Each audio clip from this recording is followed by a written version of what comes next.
guys, welcome to my channel. So in this video I'm going to be showing you how I made this embroidered Chanel tee. So if you want to learn how to make this, just keep watching.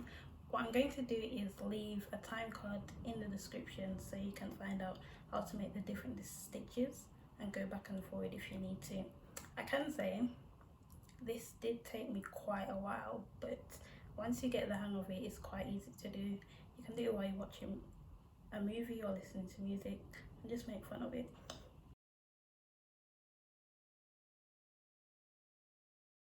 For the first step, you want to find the design that you want to do. I wanted to do a Chanel design, so click on that, zoom in, and because I can't draw, I traced around it with paper and then traced that onto adhesive paper and cut it out.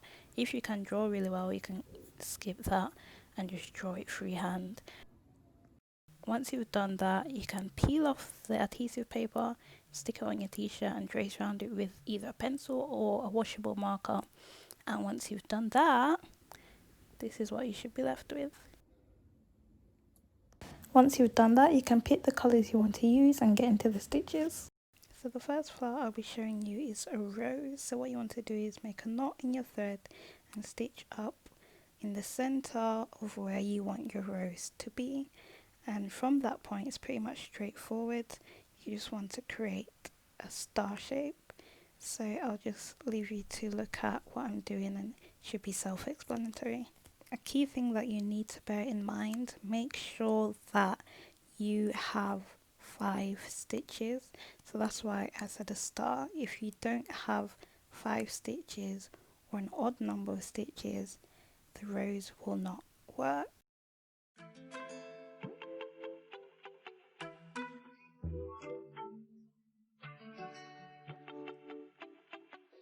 Once you've created a star shape, you want to pass your needle back through the center of the design that you've created. And then what you want to do is weave your way in and out of the stitches that you have created. So you want to go under the first one, over the next one, under the first one, and just repeat that, weaving your way in and out until the rose has been formed. Remember not to pass your needle through the t-shirt itself at this point. You just want to remain on the front side of your t-shirt. So I'm just going to repeat that so you can see what I'm doing, and then I'm going to show you how to finish it off.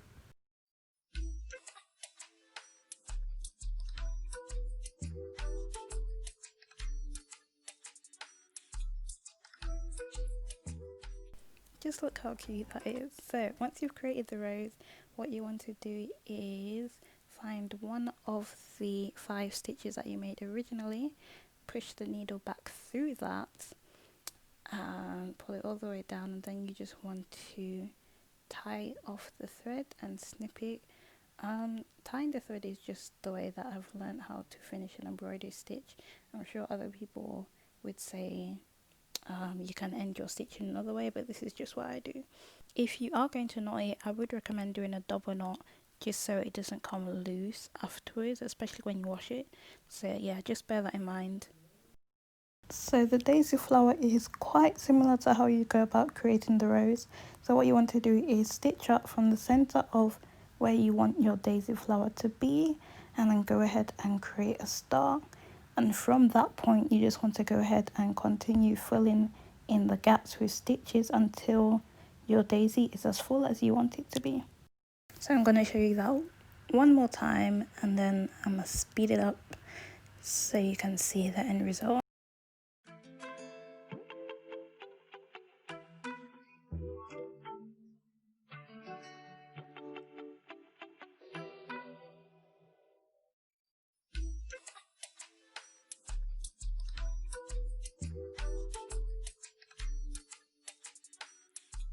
So the next stitch I'll be showing you is the lazy daisy stitch. So for this one, just like the others, you want to start by passing your needle or pulling your needle through at the center of where you want your flower to be, and then you want to create a loop and pass your needle back through the same point that you just made, but do not pull your thread all the way through. You want to leave a loop, and with that loop, what you want to do is stitch back up and come to the front side of your t-shirt where you want the petal to form, and just make sure you pass the needle through the loop and pull tight.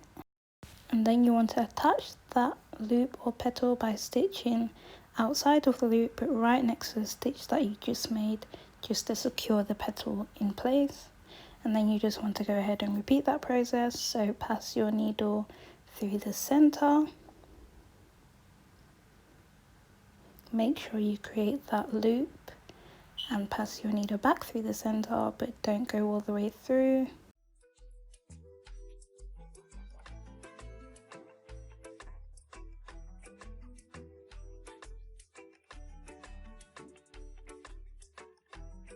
Then you want to stitch, pass your needle back through the t-shirt where you want the petal to form, and pull that up and then stitch directly outside of the loop where you made that stitch, just to secure the petal in place.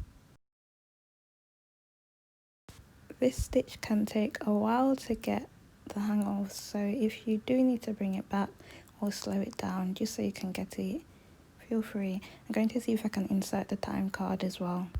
The last stitch I'm going to show you is a colonial knot. So you want to start by creating a backward C and inserting your needle at the top of that C, and then with the longer thread you want to wrap that around the needle once and pull it so it's a bit more tight and secure.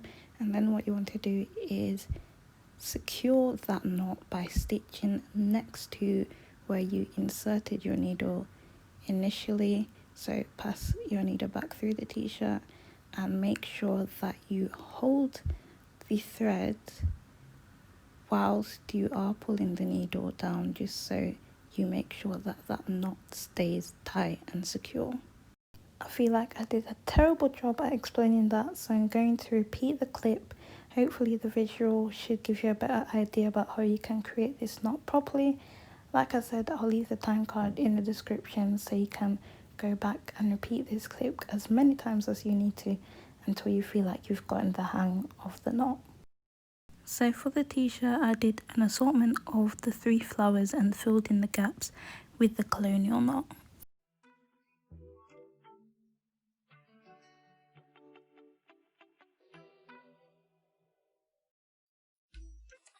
Let me know if you like these type of tutorials. I quite enjoyed doing these DIYs, so if you do like it, make sure to like this video and comment down below what other tutorials you'd like to see me try. And let me know what you think of this colour combination as well, because I wasn't too sure. So that's that for this video guys. I'll see you in the next one. Bye.